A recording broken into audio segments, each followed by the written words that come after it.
Hello les amis, je vous retrouve pour une nouvelle vidéo sur le football français et la Ligue 1 et je vais vous présenter le match Paris Saint-Germain contre Reims. C'est un match qui a lieu ce samedi 25 janvier 2025 à 21h05 pour le compte de la 19e journée du championnat de France de football de Ligue 1 saison 2024-2025.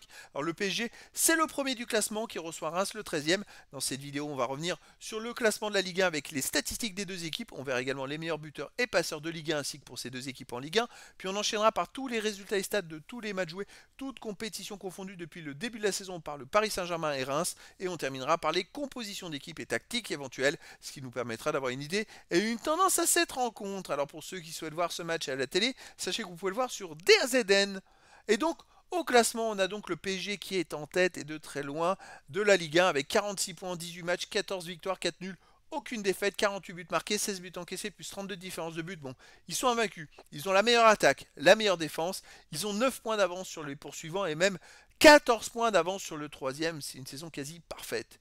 Reims de son côté est 13e avec 21 points en 18 matchs, 5 victoires, 6 nuls, 7 défaites, 24 buts marqués, 26 encaissés, moins 2 de différence de but. Reims n'a que 4 points d'avance sur le premier barragiste pour la relégation. Donc ils sont presque dans la zone dangereuse. Au niveau des buteurs, alors pour le PSG, il y a le deuxième meilleur marqueur ex aequo de Ligue 1 qui est Barcola avec 11 buts. Et il y a aussi le quatrième Dembélé avec 10 buts. Ensuite pour le PSG, on a Lee avec 6 buts, Vitinha 3 buts, Ramos, Asensio et Hakimi 2 buts. Et pour Reims, il y a Nakamura avec 7 buts, Diakité, Munier et Ito 4 buts, Okumu 1 but. Pour les meilleurs passeurs, côté PSG, Joao Neves est en tête du classement avec 7 passes décisives. Et puis il y a également Hakimi du PSG avec 5. Ensuite pour le PSG, Asensio et Dembélé sont à 4. Barcola et Lee avec 3. Doué 2 passes décisives. Et pour Reims, Ito 4 passes décisives. Hakimi, Buta, Diakité et Fofana 1 passe. Les résultats, toutes compétitions confondues cette saison, le PSG 30 matchs joués, 19 victoires, 8 nuls, seulement 3 défaites, 67 buts marqués, plus 30 buts encaissés, plus 37 de différence de but. Le PSG reste sur 5 victoires d'affilée, toutes compétitions confondues. Ils ont joué cette semaine en Ligue des Champions. Alors il pourrait y avoir de la fatigue, mais en même temps ils ont joué chez eux. Ils ont gagné 4-2 face à Manchester City. C'est très très bon pour le moral, très positif. Et vous voyez d'ailleurs, ça marche très fort sur les 9 derniers matchs. Ils ont gagné 8, ils ont fait qu'un seul nul.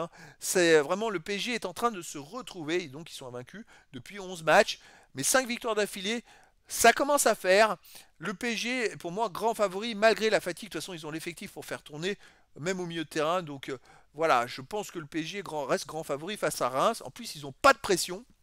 Ils vont faire tourner parce qu'après il y a encore un match de Ligue des Champions la semaine prochaine à ne pas rater pour la qualif. Donc voilà. Reims de son côté, 27 matchs joués cette saison, 10 victoires, 8 nuls, 9 défaites, 39 buts marqués, 35 encaissés, plus 4 de différence de but. Reims reste sur 4 matchs de suite sans victoire, avec 2 nuls et 2 défaites. Avant il y avait une victoire, avant 4 matchs sans victoire. Avant une victoire, avant 3 défaites. C'est très très compliqué depuis début octobre. Ils ont gagné que 2 matchs. C'est vrai que 2 matchs sur 13. Donc voilà. Ils sont en train de chuter petit à petit au classement. Alors à domicile, le PSG, en 14 matchs, 11 victoires, 2 nuls, 1 défaite. Il reste sur 4 victoires d'affilée. Ça marque des buts. Ça en prend de temps en temps. Ils ont mis 34 buts en 14 matchs, ils en ont pris 12. Mais c'est du très solide. Reims, à l'extérieur, 14 matchs joués, 6 victoires, 3 nuls, 5 défaites. C'est pareil, 21 buts marqués, 17 encaissés, plus 4 de différence de but. C'est une équipe qui marche plutôt pas mal à l'extérieur.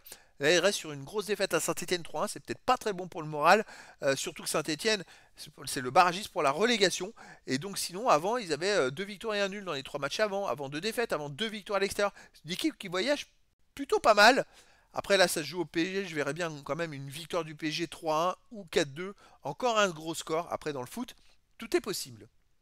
Au niveau des compositions d'équipe et tactiques pour le PSG, on aurait du 4-3-3 et gardien Donnarumma, défense Hakimi, Marquinhos, Pacho, Mendes, milieu de terrain Zaire Emery, Vitinha, Neves, attaquant Dembélé, Ramos et Kvaratskhelia ou Barcola. Alors Kvaratskhelia est annoncé, mais alors c'est vrai qu'avec les transferts, ce sera un peu énormissime quand même.